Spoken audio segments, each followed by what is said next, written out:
Good evening from Washington. I'm Laura Ingraham. Thanks for joining us tonight. In the wake of Tuesday's terror attack in New York City, the issue of chain migration is rapidly becoming one of the biggest issues facing America. The process seems so kind and is often framed as family-oriented immigration. When one immigrant comes into the country, he or she later brings in his family members. But this process very quickly increases the number of immigrants living in the United States. Get this. A report from the Center for Immigration Studies says that 61% of immigrants admitted to the United States in the last 35 years are here due to chain migration. 61%, that's 20 million people. The issue has become even hotter following our exclusive interview with President Trump last night. I asked him whether any deal with Congress to allow so-called dreamers to stay in the United States legally, whether it should address the issue of chain migration.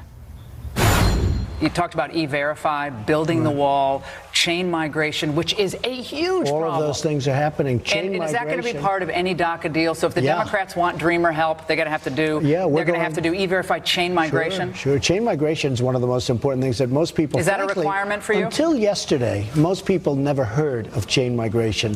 I gave a form of a press conference and I started talking about chain migration. And this horrible animal, he's an animal as far as I'm concerned.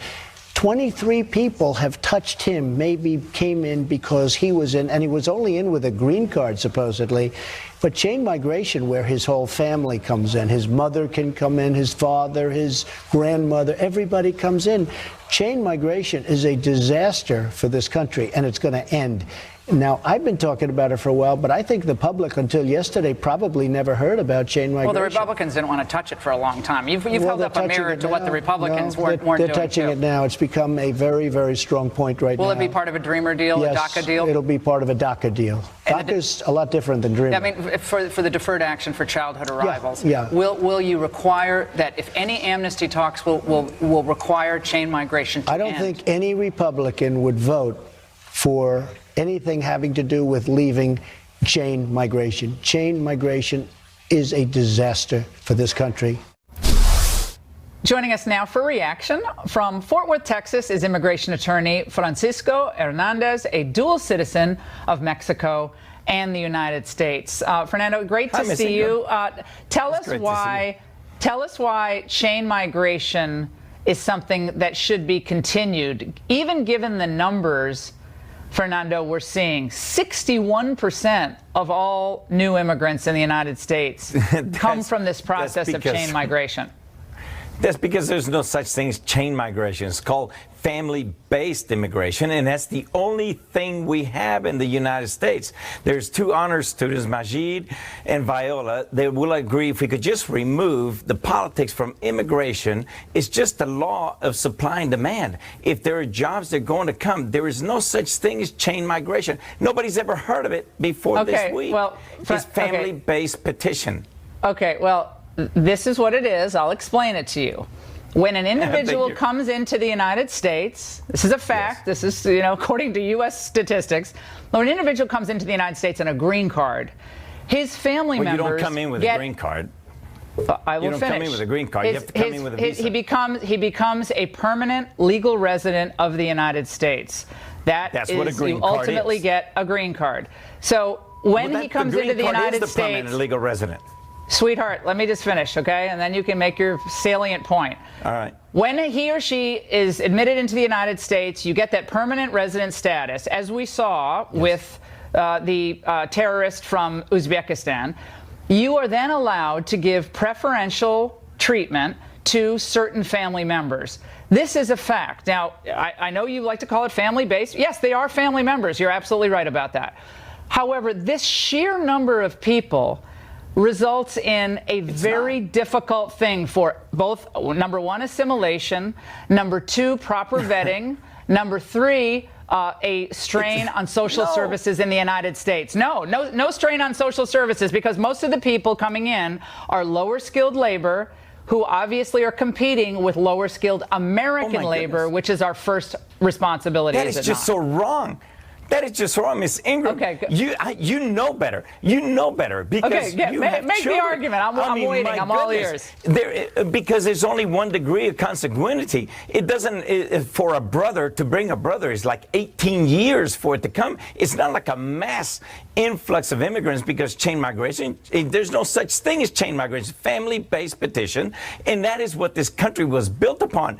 No, the country. Just, actually, the country was not built upon family immigration into the United States. The country is founded on constitutional principles of liberty and justice for all, and that means liberty and freedom under the rule of law. Do you believe, Francisco, you're a dual citizen? By the way, if you had to choose right now, which country would you choose? America, baby. Yeah. All right, That's what I'm talking about. I don't get the Francisco. I don't get the whole dual citizen thing. I mean, I guess maybe if someone offered me dual citizenship, maybe I'd take it. But I don't really understand. My children have a European Union citizenship. That means that American Airlines could hire them. Yeah, 3 there, European Union citizenship. Wow, that means they could go to work. You Absolutely. have 3 countries that you're citizens. Oh, wow. No, Dutch, Mexican, and United States, yes. Wow, you hit the lottery there. But do you think that people have a universal, do you think individuals have a universal right to enter the United States? From anywhere in the world. Right? There's no rights. There's only opportunities. This is the promised land. This is the land that people die trying to get to it. People hang under a train for 8 hours trying to cross the border to get here and make it happen. They don't want rights. They don't want rights. They want an opportunity. Do you think businesses that hire illegal labor in the United States, that pay them the wages they pay them, that are under market wages, do you think that's compassionate? Well, that's why we need immigration reform. Yes. Look, they're coming here. That's obviously not compassionate. Supply and demand. That's not compassionate, There's jobs that are going to come. It's not about compassionate. It's about who's going to do the job that they're going to do. Now, why don't we do immigration reform? Francisco, do you know Barbara Jordan? Do you know who Barbara Jordan is? Yes, absolutely. Yes, absolutely. She was the famed civil rights leader, African-American woman. Ethics. She gave one of the most important speeches on immigration. She did. She addressed all these issues, family migration, and her view on this was our primary responsibility. No offense to immigrants. We are a nation of immigrants, and we should welcome immigrants to the United States when we can fully assimilate them, when they're merit-based, not just family-based, but merit-based immigration. But she said what's most important, especially with low-skilled workers, that they end up displacing necessarily American workers, especially African Americans and Latinos in the United States, and poor whites. That is a fallacy. She was wrong. I'm sorry, she was wrong. So she was wrong? She was wrong. Absolutely, she was not wrong. So who do you think did all these jobs before we had an influx of illegal immigrants in the United States? Who did these jobs? Magicians? That was before. Elves? Oh, my goodness. That was because we created a void, a vacuum with the war on poverty in the late 60s, where we guaranteed in this country a minimum standard of living. But you know what? We created a vacuum for these low-skilled and high-skilled. Why is it fair? It's not easy. Yeah. Why should we in the United States, Francisco, take if it's the best and the brightest coming to the United States, why should we take the best and the brightest from other countries who clearly need their work and their help in their home countries? Well, we sure wanted Albert Einstein, didn't we, Miss Ingram? We'll take Albert Einstein. That was merit. We stole that was merit. That's merit-based. I was being facetious. But you know what? It was more vocational-based than merit-based because he knew how to do it, and we loved him. So, yes, we're a nation of immigrants. Come on, guys. Let's do immigration reform. Don't be chicken, Congress. I agree, President Trump. Do you think, Congress is chicken. What deportation do you favor? Like, what kind of deportation? Only, like, violent criminals? Or should anyone else be deported from the United States? Let's come up with a definition. Tell me what the ticket costs to live in this country. Pay your bills, pay your taxes, support your family. Don't commit crimes. You get to stay. I have a question for you. If someone immigrates into the United States, do you think a family sponsor should be financially responsible for them so the U.S. taxpayer isn't? Absolutely. Absolutely. Yes. So you would agree to that? Nothing wrong with that. On a Friday, you know we can agree. We have never collected one single financial sponsor. Not one ever. Isn't that ridiculous? Tafshin Malik, or whatever her name is, from the San Bernardino. Remember her, the San Bernardino absolutely. wife came in on a fraudulent, it was a different type of thing. It was an engagement visa, but it was totally fraudulent. It had nothing to do with chain immigration. Well, we're going to find out more from Mr. Saipov and how many family members and other associates he helped bring into the United States. We're going to confirm that 23 statistic, or get the right statistic. But we appreciate you joining us very much on this Friday. Thank you so much. And coming up, Christians overseas are under siege by ISIS. So why isn't the U.S. government helping them? We're going to pull back the curtain after this.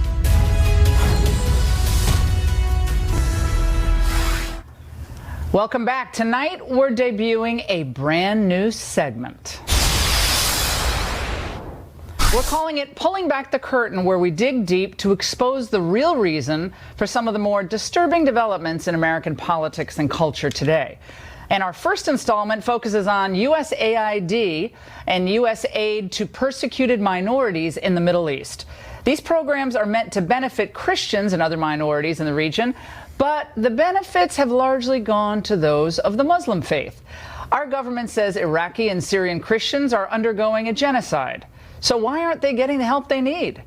Just last week, Vice President Mike Pence seemed to take a big step in the right direction. Our fellow Christians and all who are persecuted in the Middle East should not have to rely on multinational institutions when America can help them directly.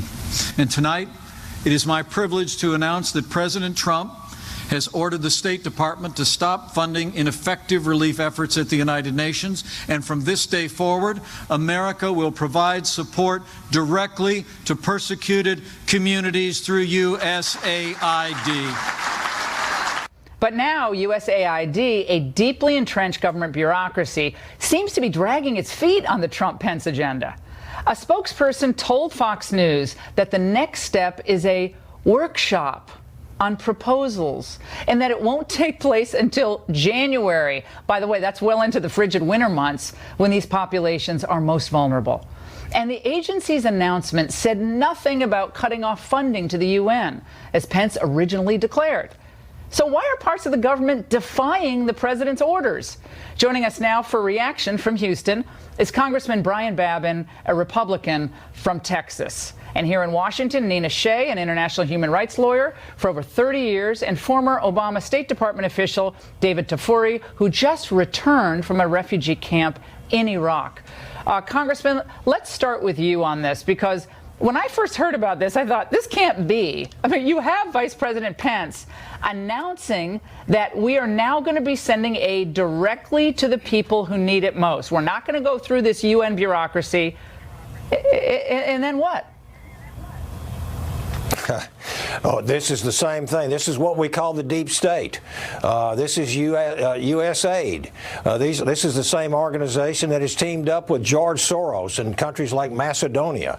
And when the vice president, speaking for the president as well, says that there's going to be a big change in USAID that will go directly to these persecuted minorities like Christians there, and then when the spokesman comes out for not only USAID but also State Department and basically pushes back against the administration, I got a real problem with that.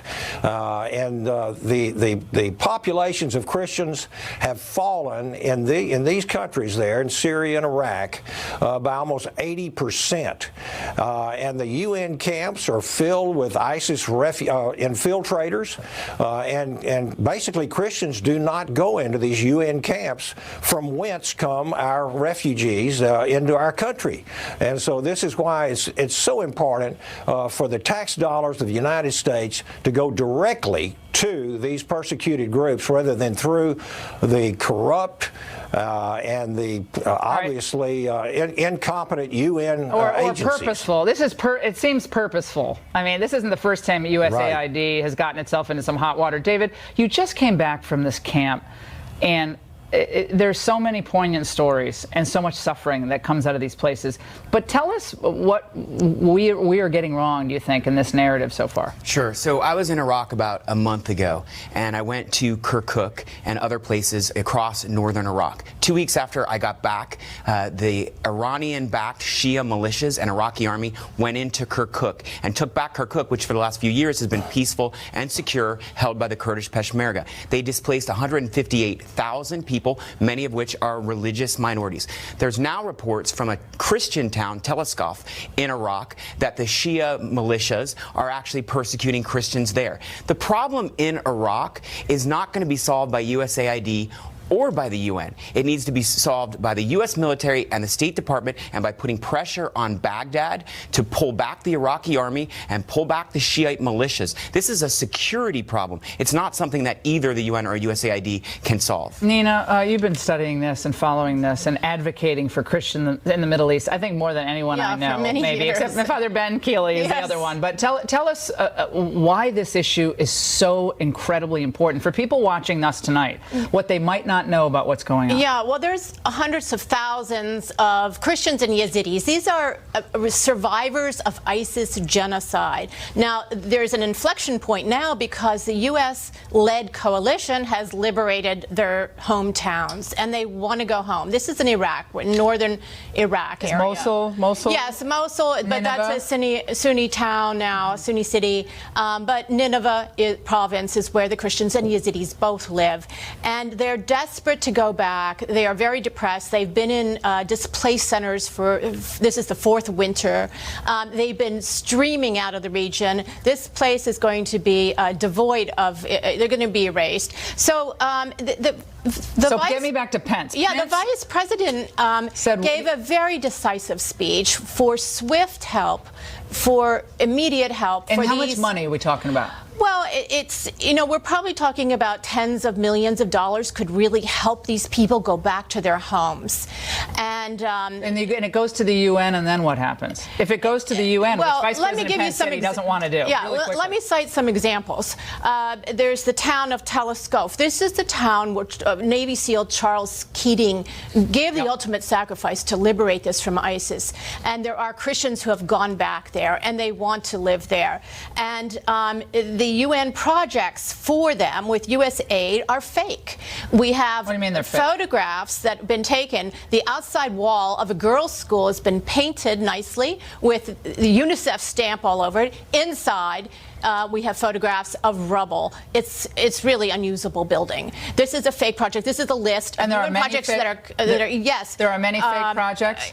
There's the town of Tel Aviv. This is a place where that used to be a Christian town. The UN claims it's doing projects for the Christians there. Not happening. Well, the UN has moved ISIS families into that town. Congressman, what can you do, what will Congress do to ensure that U.S. taxpayer dollars are being used in the most effective way to help the most desperate people? We know Christians have been left out of the refugee game here in the United States for too long. Trump's balanced that out quite a bit this year. But what will you in Congress do? Well, Congress needs to step up to the plate and support the president's and the vice president's aims of giving aid directly to these persecuted minorities like this. And quite frankly, and Ms. Shays, she had a great op-ed with Fox News, which I read just today, and was talking about a school in Tel Aviv where the formerly Christian. Yeah, she is just referencing that. Yeah.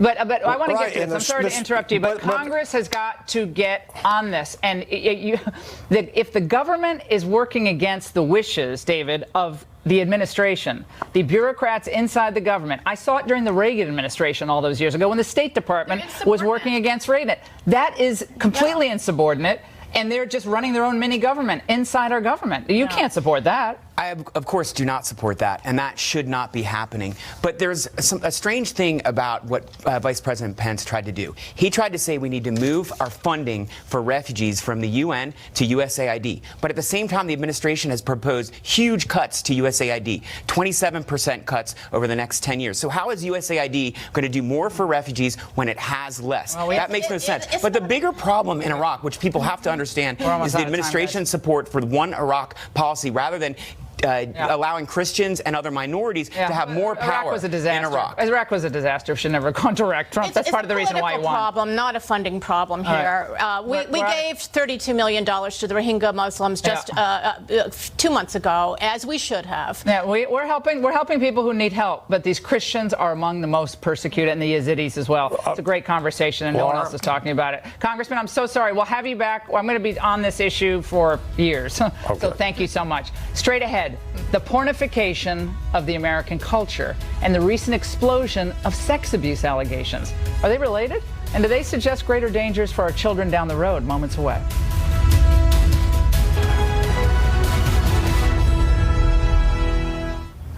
Welcome back. How a pornified culture created an explosion of sexual abuse in America and how it could be destroying our children's future. That's tonight's angle. The only thing that seems to knock the Russia story off the headlines these days are reports of rampant sexual abuse in Hollywood. Whether it's Miramax founder Harvey Weinstein facing multiple claims of rape, Oscar-winning actor Kevin Spacey accused of pedophilia, or even Hollywood legend Dustin Hoffman confronting sexual harassment allegations, it's clear that something is deeply wrong in Hollywood. But of course, it's not just the media and entertainment industry. Today we learned that the scandal has moved to the world of high finance. 3 women, including 2 Playboy playmates, filed a $27 million lawsuit against George Soros' former fund manager, Howie Rubin.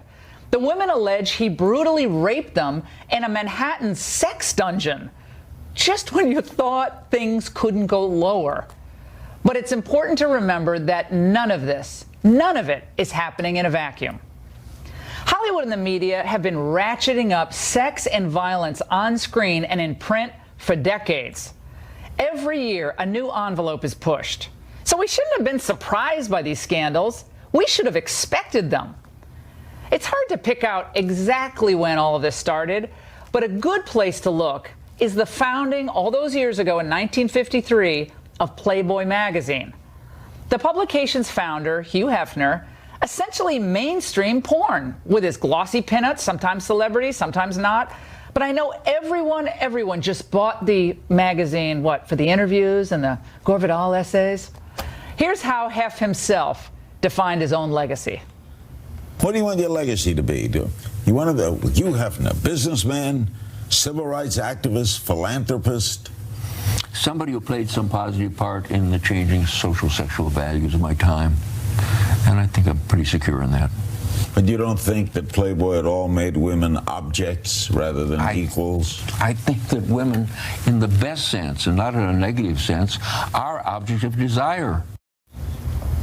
Well, at least he's honest. Social, sexual values of our time. Well, the robed Pied Piper of porn whistled a tune of objectification, and the whole world followed. But how did Hollywood react when he passed away in September? Of course, utter adulation. Kim Kardashian tweeted on September 28th, "R.I.P. to legendary Hugh Hefner. I'm so honored to have been a part of the Playboy team." Jenny McCarthy, 1993 Playmate of the Year, lauded Hef, quote, "for being a revolutionary and changing so many people's lives." I'll say. Bear in mind, this was just a week before the Harvey Weinstein scandal was blown open by the New York Times. Hollywood treated this dirty old man like a newly minted saint. The sexual abuse scandals are partly a case of life imitating art, and I use that term art loosely. Hef normalized the objectification of women, and Hollywood upped the ante. Look at Kevin Spacey. In the movie American Beauty, he played a suburban father who has sexual fantasies about his daughter's underage friend. Hollywood was so enamored with his performance that they gave Spacey an Oscar for that role. What was the impact of those images, I wonder? And might they have contributed maybe a little bit to the abuse of underage minors? Or at least made people kind of numb to it? And Hollywood tripped over itself, spending millions of dollars to adapt the so-called mommy porn 50 Shades of Grey series. For those that don't know, those books and films revolve around a young woman who begins a sadomasochistic relationship with a young billionaire. On the far side of abuse and degradation, she finds true love. Just what we want for our girls. Yet even NBC's Today Show held a contest so excited mothers and their daughters could attend an early screening of the film. The pornification of the culture and the sexual deviancy it's created is not confined to the remote worlds of entertainment, finance, and the media, of course. This is killing intimacy, it's killing relationships, and there are now reports of on the rise of sex bots, sex robots, and virtual reality porn. People just won't do real relationships anymore. This is numbing them to what a real relationship is. And my deep concern in all of this is for the children who stumble across a website on their iPad or an image and are quickly transported to a very dark place that could very well destroy their own emotional futures. And that's the angle.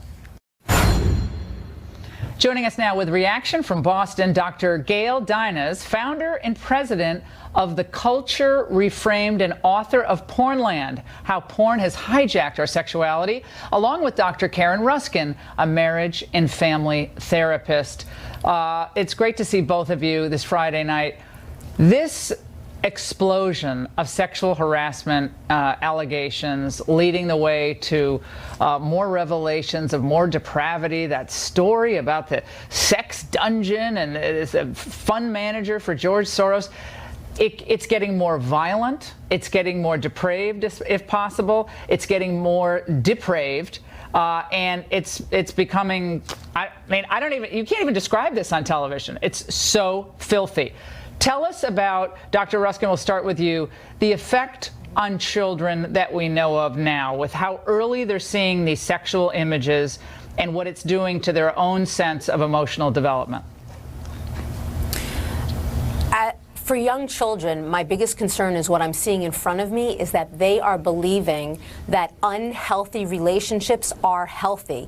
We're actually transforming what is deemed a loving, healthy relationship between two people and with a family.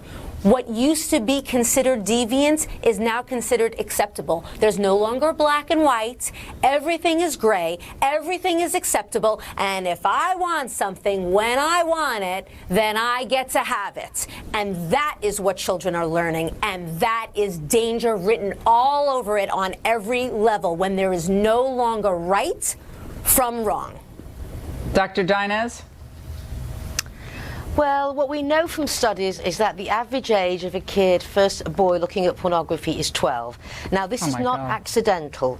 What's happened is that thanks to the free porn business model, which was developed by a group called MindGeek, which is based in Luxembourg, when that made pornography affordable, it made it anonymous, and it made it accessible. The 3 A's that drive demand, and that really took off around 2009. Now, who is going to go to a free porn site? Those who haven't got any money, those who haven't got credit cards, children. So I would really argue that the business model of pornography was to get in the boys around 12 to 14 whose brains are actually hardwired for novelty and risk-taking, because if it's like me giving out cigarettes outside of middle school at 12 years old and going back each day and each day. And what's astounding to...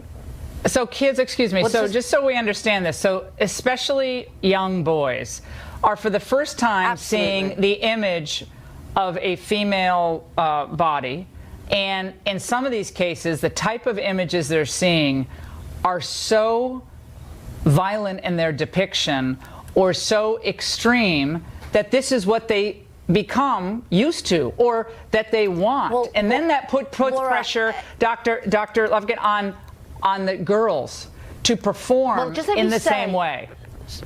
I think it's actually one at a time, Dr. Luskin. And I'm actually seeing this is not just for boys. This is boys and girls. Yes. And it's even younger in my practice. I'm seeing as a therapist. It's much younger than 12. And this is being depicted not just with TV shows. This is in music. This is in magazines. This is in, even if you look online, there's pictures of animals. That's animated art that look like humans. And there's very inappropriate behavior that those animals that look like human are doing. And young children are seeing that as young as 5, 6, 7, 8, and they are moving their bodies to what they are seeing, both boys and girls. And Dr. Dinez, what does this do ultimately, just as a woman, you think about this, to a young person's understanding of intimacy, real intimacy and love and respect? Does it enhance it from what we've seen from 1953 all the way to today? No, what we have to think about pornography today, which is not your father's Playboy. As bad as that was, I mean, really, it's a bit ironic, but I kind of look back with nostalgia at that, because what we have now as mainstream porn is so hardcore that in our father's generation, you had to go to a porn store, know somebody who could get you access to that level of hardcore. That is now mainstream, and that's what I think a lot of people don't understand. They think that maybe boys are looking. Well, Hollywood helped make it mainstream. My point is that Hollywood, media, advertising agencies, the entire media apparatus, books, 50 Shades of Grey, this all helped numb people to this. This mainstreamed the whole thing. And so now we turn around and be like, oh, how surprising that like teenagers have an explosion in STDs or girls are you know, dressing like, you know, little prostitutes. I mean, it all is a continuum. It's a continuum. Dr. Ruskin, last word. You are so right. The pornification of America has crawled into our home, our marriages, our families, and we're not even consciously realizing it. Now, we're realizing it. Couples need to be more, some people are, some are not. Ladies, parents have to be the first line of defense for their kids, be an active parent. Yes, but and we're going to just on parents. We're going to have both of you. Just on parents. Yeah, we're going to have both of you back, because this is a problem that's not going away, and we're going to look for solutions, real solutions for parents who want help for their kids. Thank you so much. Up next, President Trump kicks off his 12-day trip to Asia. We're speaking exclusively with U.S. Trade Rep Bob Lighthizer. The big stakes involved, a potential trade war with China, right after this.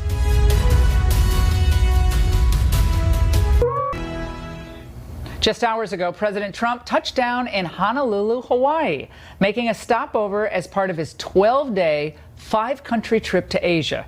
Aside from the issue of immigration, President Trump was largely elected on his promise to renegotiate trade deals that have really hurt American workers.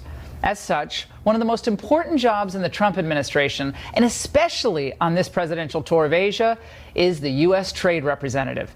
The man who currently holds that job is Ambassador Robert Lighthizer. He sat down with me for a rare interview yesterday at the White House. Ambassador Lighthizer, great to see you. I know you love giving media interviews, so thank you so much for spending time. You are off to Asia. It's a big trip. It's the longest trip the president has ever taken since he was inaugurated. What's the goal? This is a very important trip. It has two elements. One is security, geopolitics, and the other is trade and economic issues. I'm obviously concerned about the second.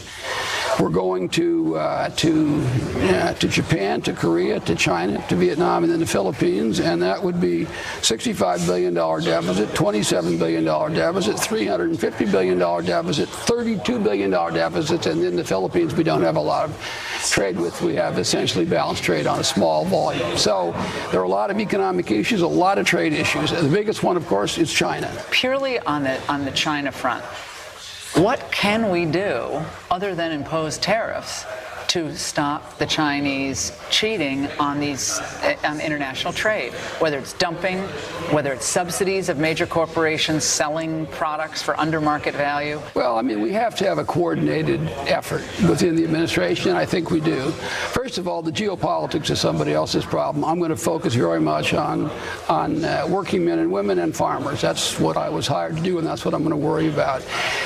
China has an industrial policy that involves a lot of subsidies, a lot of dumping, a lot of forced technology transfer, all these sorts of things. So what have we done? We have prosecuted cases on anti-dumping, on countervailing duty. The president has initiated a case on so-called 301, which looks at the intellectual property transfer. Which they call a Cold War era relic. The, quote, free traders criticize you and the administration for using this outdated federal statute to go after China. Look, it's a very effective tool. We'll use the WTO when we can. The president's willing to act unilaterally when he has to. And when we say it's cold rolled air, look at Ronald Reagan used it, and he used it very effectively, and it made a big difference for our trade policy, and a lot of people benefited from it. So we'll use every tool we can as long as it's fair and consistent with law. China has something called their 2025 project. It's their focus to dominate every major industry, from 3D printing to rare earth to heavy manufacturing, tool manufacturing. It's really ambitious. Is it just kind of pie in the sky thinking, or is there a real opportunity for China to dominate all those industries? It's a very, very serious challenge, not just to us, but to Europe, Japan, and the global trading system. And basically, it's very focused. It is the areas you talked about, but also aerospace, on new energy vehicles. I mean, they want to be on top of all the high tech, all the cutting edge economic areas. And it's smart for them to do it. I mean, they're doing something that's in their interest and that they should do. We should be in a position where we defend ourselves with the same amount of vigor, and I think that this president will do that. But that is a genuine threat. It's a combination of massive subsidies, of closed markets, and a focus on technology transfer. So it's a very, very serious threat in all of those areas. And if you go through the parts of our economy that are affected by it, it's hard to find any kind of a tech part that's not potentially adversely affected by this. There's a split in this party. There has been for a long time. But before Trump came along, it was Buchanan and Ross Perot and Mike Huckabee and Rick Santorum, the blue-collar conservatives. Do you have any doubt in your mind about Trump winning because of his position in part on immigration and in part on trade? Would he have won Pennsylvania or Ohio, do you think, if he didn't have that focus on the American workers? No, I think he focused on what we used to call Reagan Democrats, and now they're really Trump Democrats. They're working men and women, and they're farmers. I think he focused on them. I think he is very empathetic. This is a man who goes out there and sees what is happening to these people and in their communities. He cares very deeply. Personally, I think it was a major effect. One of the two or three probably most important things, and I think he believes that, and I think he's going to deliver on his promises. We're going to change this paradigm. Businesses say we need the market certainty. We need the certainty or we can't operate. And you say? What they're really saying is we need the certainty so that we can invest in Mexico. So we can we want a certainty in outsourcing. We want certainty to outsource. And my reaction to that is that's not my job. My job is trying to create manufacturing jobs in America and to put upward pressure on people's wages. These people in America, many of them, these workers, haven't had a raise in 10 years.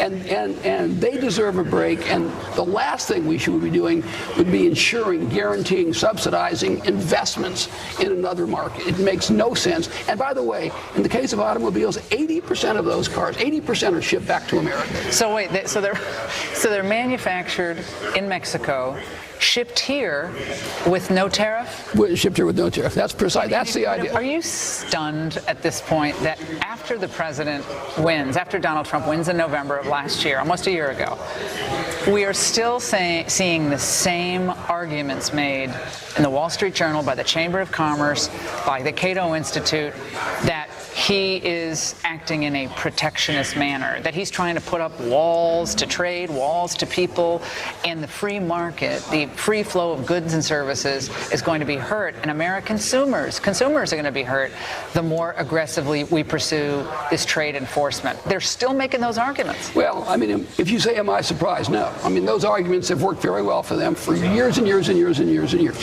Here's the reality. The reality is the president wants efficient markets. The president wants open, fair, reciprocal, balanced trade. But We don't have it. Everybody knows that. So the question is, what do you do? Do you buy a rabbit's foot, cross your fingers, make the sign of the cross? Do you do that? Or do you have a strategy where you're going to use every tool America has to ensure that our workers and our farmers get a fair shake? So when they say you're going to start a trade war, you say? We're not starting a trade war at all. We have exactly the same objective as the Chamber of Commerce. Exactly the same objective. The question is, how do we get there? We've tried it their way. We've tried it their way for 25 years. Since at least 1995, we've tried it their way. All I am saying is, let's try a different route for a little bit. The result of their way, I would suggest, is a $750 billion goods deficit and an overall goods and services deficit of $500 billion. I mean, these are staggering numbers.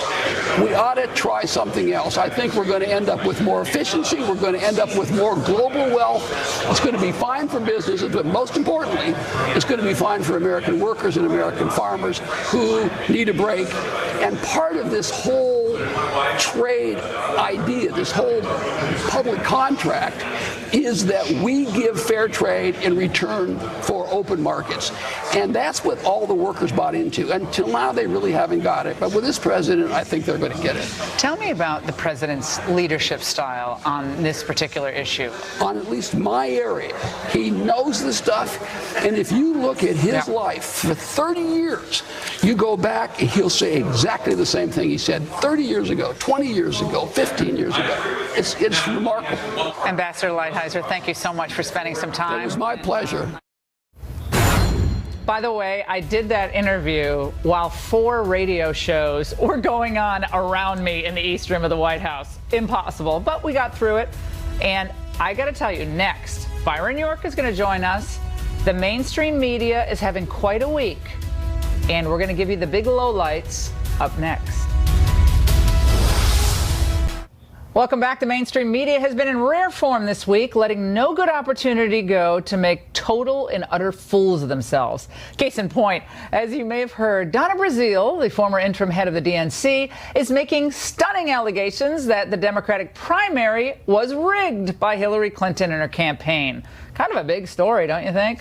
Well, naturally, the network evening newscasts were all over it. Last night, this is after the story broke, they were on it. Oh, well, I thought they covered.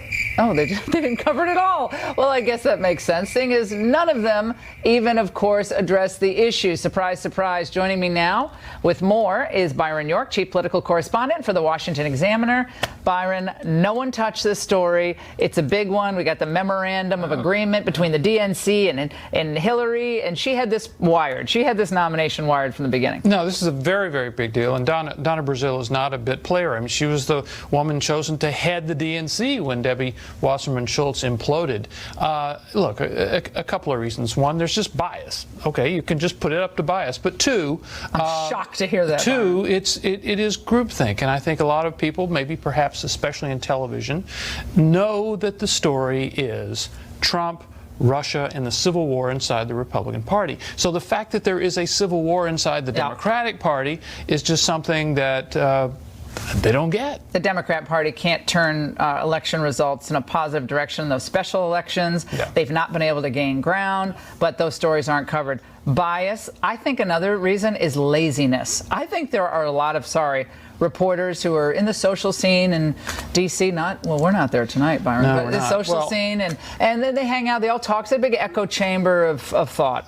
Well, what you say makes sense, and I think that's true, but maybe not in this case, because Donna Brazile wrote a book, and the Politico, give them credit, Politico excerpted part of it.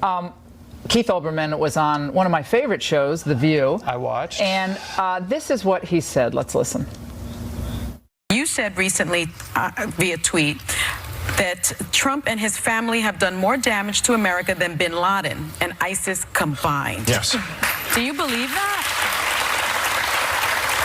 Yeah. 3,000 people died on 9/11. Yes. I mean, the comparison is absurd. Do you think that bin Laden did less to damage America than President Trump? Yes. Is that all she said? I'm not sure if that's all Meghan McCain said. But, well, first of all, you heard the audience applaud, which is kind of odd.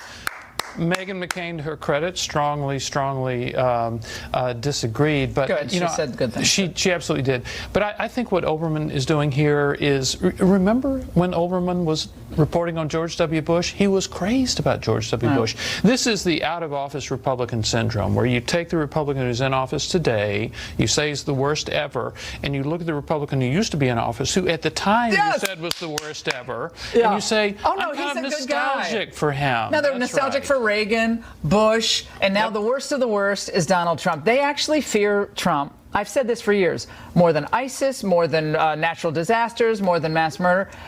Byron York, we didn't bring the martini, shaker for you right after the show. And that's all we have for this evening. We thank you for watching. Shannon Bream kicks off the 11 p.m. hour now. And this was a fun first week. We had some minor guests, but next week we're really going to Pope Francis. Will he come on? Never know.